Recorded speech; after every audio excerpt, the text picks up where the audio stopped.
кредиттен құтылатын жолға бастайтын екінші қадам. Бұл кредит алуды, қарыз алуды тоқтату керек. Кредитті кредитпен жабу, қарызды қарызбен жабу шешім емес.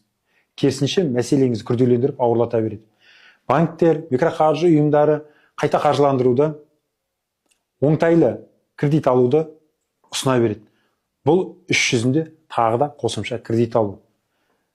Реструктуризация дейді, рефинансирование дейді. Іс жүзінде мұның бәрі қайтадан кредит алуға алып келеді. Немесе бізде ондай оқиғалар көп болды. Бір кредитін жабам деп 10 кредит алған, іс жүзінде сазық отырған. Сонымен ағайын, сөздің тоқетері қарыздың есебін шығарып, екінші қадам қарыз алуды, кредит алуды тоқтатамыз, санадан алып тастаймыз. Өзімізбен кәдімгідей күресеміз, бойымыздан жаңа кредит алу керек деген ауруды алып шығарып тастаймыз. Кәдімгідей наркомандар сияқты бізде қалтыратып, дірілдетіп кредит алуға ұмтылдыратын бір күш бар. Ол күш оңай ақша табу. Бірақ ертеңгі күнді ойламаймыз. Сонымен күресуіміз керек.